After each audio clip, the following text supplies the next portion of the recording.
finales de los años 50. Un hombre está de pie junto a la entrada de un edificio de 5 pisos recién construido, aprieta la llave en el bolsillo y aún no puede creer su suerte. Por fin, detrás de la puerta no habrá extraños, no más filas para el baño, ni peleas en la cocina compartida, ni vecinos eternamente insatisfechos. Solo su propio departamento. Para una persona soviética que acaba de salir del infierno de los departamentos comunales, esto parecía un cuento de hadas.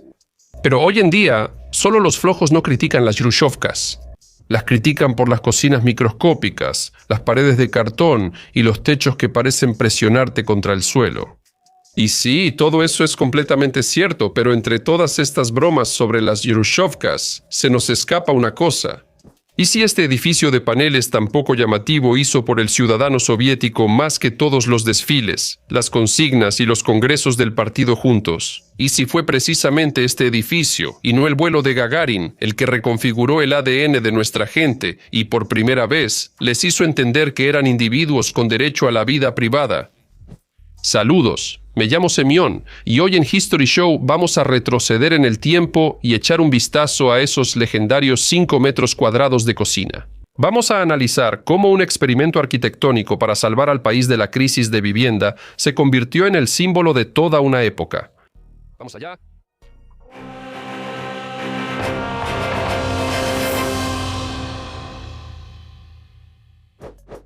La vida antes de las Hrushchevkas.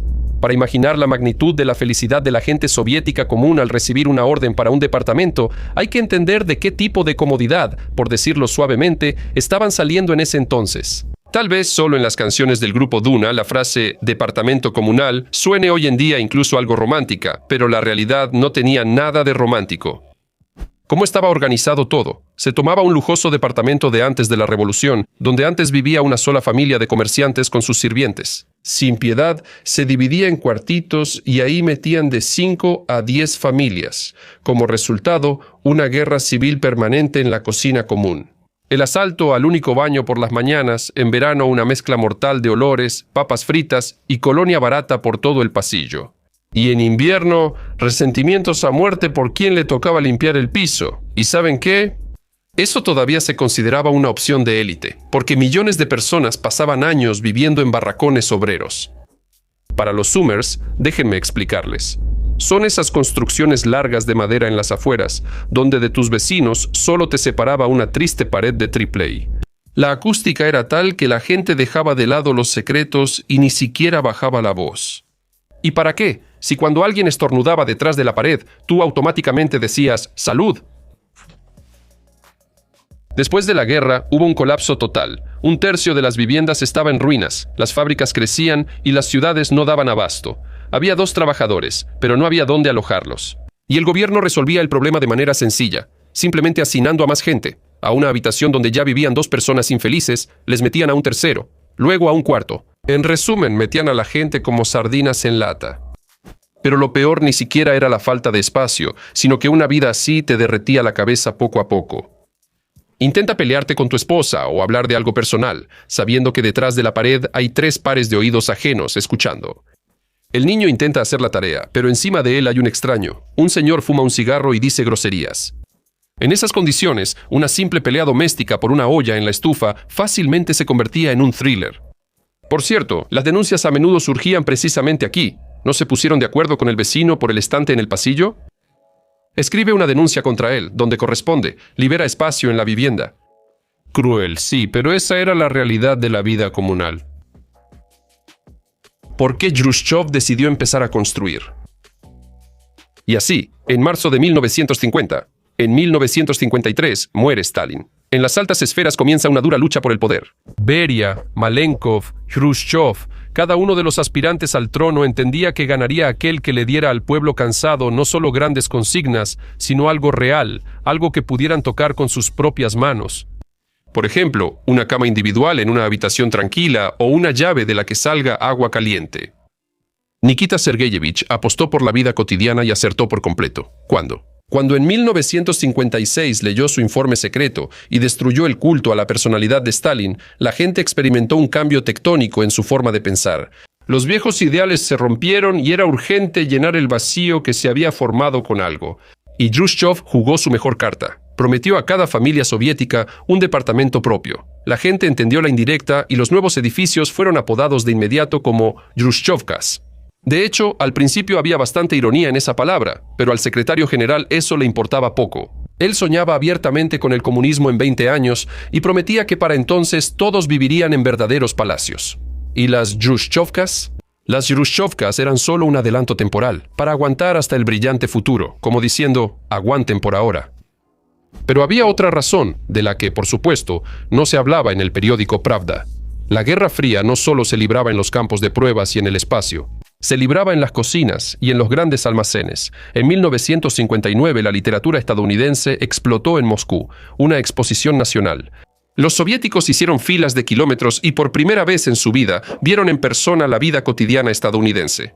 Refrigeradores sofisticados, lavadoras automáticas y cocinas increíblemente cómodas.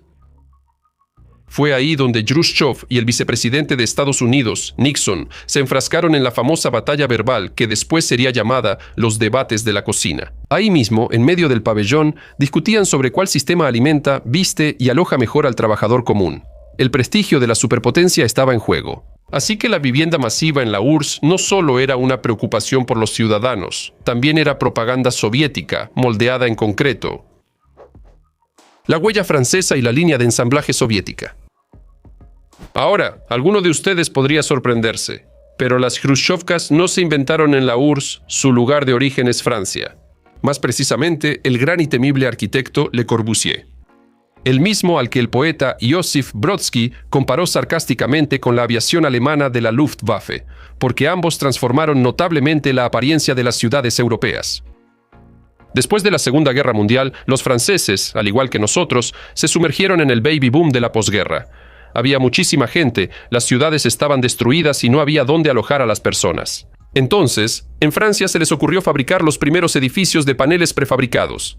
Pues sí, era barato, rápido, sin adornos innecesarios, pero con un método de producción en cadena. Y esa idea se difundió rápidamente por toda Europa. Joseph Stalin adoptó esa tendencia a finales de los años 40, pero en ese entonces, en la URSS predominaba el culto al estilo imperio. El ciudadano soviético debía entrar a su casa como si fuera un templo, con columnas, molduras y techos de 5 metros de altura. Está claro que construir esos palacios en millones de ejemplares era irreal. Así que los planos franceses se guardaron bajo llave por un tiempo, pero después de la muerte de Joseph Stalin, los sacaron nuevamente. En 1955, el partido emitió el legendario decreto sobre la eliminación de excesos en el diseño y la construcción. Lo traduzco al lenguaje común: molduras, fuera; columnas, fuera. Pasamos a un minimalismo estricto. Para no reinventar la rueda, los nuestros llamaron al ingeniero francés Raymond Camus. Su empresa vendió a la Unión Soviética la licencia para la producción de paneles de concreto. La verdad es que los ingenieros soviéticos modificaron tanto los planos para adaptarlos a las duras realidades locales que Camus ni siquiera reconoció su propio diseño. Más tarde, los historiadores llamarán con sarcasmo a la Khrushchevka una copia pirata del edificio francés de 5 pisos. Por supuesto, nadie tenía la intención de pagarle regalías al francés. El encargado principal de adaptar esta copia pirata fue el arquitecto Vitaly Lagutenko. Y sí, él es el abuelo directo de ese mismo Ilya Lagutenko del grupo Mummy Troll. Lagutenko, el mayor, tomó la base francesa, eliminó todo lo innecesario y creó la legendaria serie K7. El primer primogénito de esta serie se construyó en Moscú en 1958. La tecnología era genial en su simplicidad. Ahora las casas se ensamblaban como un Lego a partir de placas prefabricadas de fábrica. Solo se necesitaban una veintena de tipos de piezas, 3 turnos de trabajadores y voilà. En Leningrado, un equipo incluso estableció un récord absoluto al ensamblar un edificio de 5 pisos en 5 días. Los costos de vivienda se redujeron en 1/3. Y la construcción se convirtió en una línea de ensamblaje que ya no se podía detener. Anatomía de la Khrushchevka. Bueno, ahora abramos la puerta y entremos. Empecemos por los techos. Aquí tienen exactamente 2,5 metros de altura. Después de los lujosos 3 metros y pico de las casas de Stalin, esto parecía un aterrizaje forzoso. Los arquitectos al principio suplicaron dejar al menos 2,70, pero los jefes del partido recortaron cada centímetro para ahorrar concreto. Después de todo, cuanto menor es la altura, más barata es la casa. Como habrán notado, en la clásica Khrushchevka no hay elevador, y eso no es un error de los constructores, sino un cálculo puro. Según las normas estatales de esa época, el elevador solo se permitía en edificios de 6 pisos o más. 5 pisos era el máximo legal que una persona podía subir por su cuenta. Incluso había una leyenda de que Nikita Sergeyevich subió personalmente hasta el 5.º piso. Se quedó sin aliento y decretó: no hay que construir más alto. Fuera cierto o no, la eliminación de los elevadores le ahorró al Estado una gran cantidad de dinero. Y luego, la legendaria cocina de 5 metros cuadrados. Detrás de estas cifras diminutas había toda una doctrina. Los diseñadores decían con orgullo: la distribución es genial, porque la mujer soviética puede alcanzar la estufa, el fregadero y el refrigerador sin dar pasos de más. Además, según la idea del partido, el ciudadano ideal debía desayunar en casa rápidamente, almorzar en el comedor de la fábrica y cenar en un café. ¿Para qué necesita una cocina grande? Es solo una zona de tránsito. La vida, por supuesto, rápidamente demostró quién estaba equivocado, y precisamente esos 5 metros se convirtieron en el principal lugar de reunión y charlas sinceras. El baño se hizo combinado. Hoy en día a esto le llaman eurodistribución, pero en ese entonces era un ahorro salvaje en tuberías y ladrillos. Pero para las personas que habían escapado de los departamentos comunales, tener un inodoro propio y una bañera privada donde no era necesario hacer fila desde las 6 de la mañana parecía el colmo del lujo. Por cierto, ¿recuerdan esa extraña ventanita del baño a la cocina? Todavía hay debates sobre ella. En realidad, es simple. Permitía la entrada de luz natural. Si cortaban la electricidad, al menos podías lavarte las manos en el baño sin encender una vela. Además, eso ayudaba a evitar la humedad y el moho. Sorprendentemente, hoy en día los diseñadores de lofts caros han adoptado este truco, así que los Yurushovkas se adelantaron a las tendencias. Con las habitaciones contiguas pasa lo mismo. Para llegar al dormitorio, tienes que pasar por la sala. Nada de pasillos, porque el pasillo son metros cuadrados ineficientes. Y para que los habitantes no llenaran de más las ya de por sí pequeñas habitaciones con armarios, se instalaban armarios empotrados y altillos justo debajo del techo. Y para rematar, las paredes. El aislamiento acústico era tan malo que todos los habitantes automáticamente se convertían en participantes de un gran juego de espías. Sabías que a los vecinos de la derecha se les quemó la papilla y que los de abajo estaban viendo fútbol.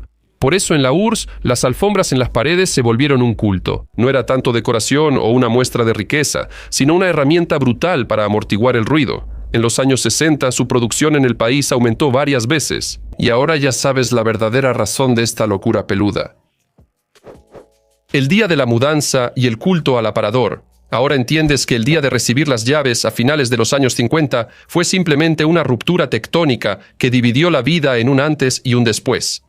Personas que durante años compartieron el polvo con extraños salían de los nuevos edificios de 5 pisos con rostros completamente diferentes. El primer shock es el agua, caliente del grifo, justo en tu propia casa. Ya no tienes que calentar cubetas de zinc en la cocina común y cargarlas por todo el pasillo, derramando el agua mientras caminas. Y una bañera privada, que puedes usar sin un horario tipo Iván Semyonovich se baña los viernes y los sábados. Para millones de personas, esto fue una sensación física de lujo absoluto. Pero junto con la euforia llegó la dura realidad. Los muebles viejos simplemente no cabían en los nuevos departamentos. Los enormes aparadores prerrevolucionarios, las cómodas de roble y los armarios de mercader estaban hechos para techos imperiales. En el departamento Yurushovka, estos muebles macizos parecían un elefante en una cristalería y de hecho bloqueaban la mitad de la habitación. Así fue como en la URSS ocurrió una revolución del mobiliario. El país necesitaba urgentemente algo ligero, compacto y que pudiera plegarse. El sofá cama, los sillones transformables y, por supuesto, la gran mesa plegable, que en los días normales permanecía discretamente junto a la pared y en las fiestas se desplegaba ocupando la mitad de la habitación. Todo eso nació precisamente en ese momento. En 1962, el gobierno incluso creó todo un Instituto Nacional de Muebles para poner en marcha la producción en masa de estos muebles transformables que eran una salvación. Salió a la soviética, barato, práctico y igual para todos. Y de inmediato surgieron nuevos indicadores de estatus. El máximo lujo se convirtió en tener una vitrina pulida sobre patas delgadas. Detrás de su vidrio, como en un museo, se exhibía el codiciado cristal, bailarinas de porcelana y la vajilla de gala que estaba prohibido tocar bajo amenaza de pena de muerte. Un poco después, esa vitrina evolucionó en el famoso mueble de pared que ocupaba toda la habitación. Quien lograba conseguir ese mueble automáticamente se convertía en el rey del barrio. Y si además tenía un minibar empotrado con espejo, entonces sí, oficialmente ya la habías hecho. Una revolución silenciosa en las mentes. Ahora quitemos la capa de lo cotidiano y veamos lo que realmente les pasaba a las personas cuando recibían esa codiciada llave.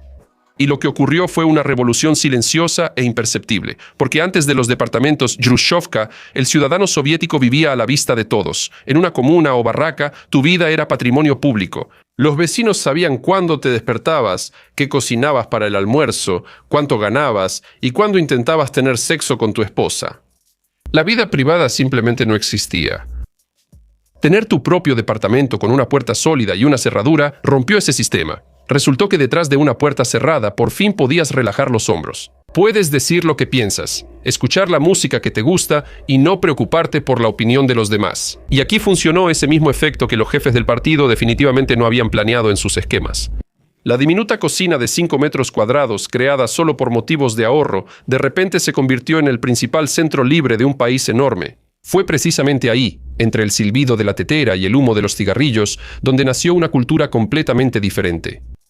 En esas cocinas, por las noches, susurrando, leían copias al carbón de Samizdat con obras de Pasternak y Solzhenitsyn.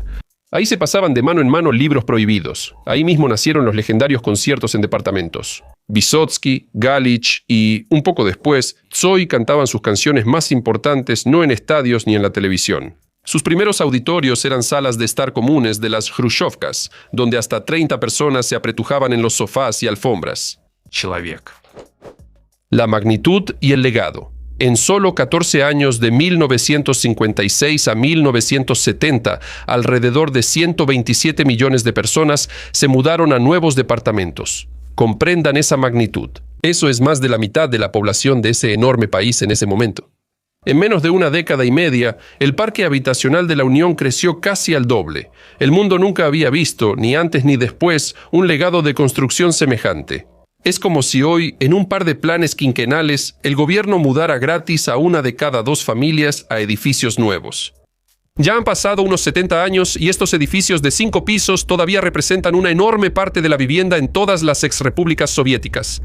En algunas grandes ciudades industriales, hasta 1/3 de la población todavía vive en ellos hoy en día. Y eso que las Yrushovkas originalmente fueron diseñadas como viviendas temporales. Las primeras series estaban pensadas para solo 25 años de uso. Todos sabemos perfectamente en qué terminó eso. El comunismo nunca llegó, pero las Yrushovkas siguen ahí, como si nada. Es más, los estudios modernos muestran que si se le da buen mantenimiento al edificio, su estructura resistente puede durar fácilmente 100 o incluso 150 años. Como dicen, no hay nada más permanente que lo temporal. Sí, en las capitales la renovación está en pleno auge. Se demuelen bloques enteros de edificios de 5 pisos. Pero si te alejas un poco de las megaciudades, donde la tierra no cuesta una fortuna, verás exactamente la misma situación. Las Yrushovkas siguen en pie, ahora con ventanas de plástico, aires acondicionados y antenas parabólicas, pero no tienen intención de irse a ningún lado. Parece que van a sobrevivir a más de una época. Entonces, al final, ¿qué fue la Khrushchevka? ¿Un símbolo de igualitarismo barato, donde se recortaba cada centímetro para ahorrar? ¿O el mayor avance social que sacó a millones de familias de sótanos húmedos? En realidad fue ambas cosas al mismo tiempo. Estas casas eran imperfectas desde el primer día. A veces se vivía apretado, con ruido y frío. Pero para toda una generación de personas soviéticas, la frase «ahora tenemos nuestro propio departamento» significaba mucho más que solo metros cuadrados. Significaba que finalmente habían conseguido su libertad personal.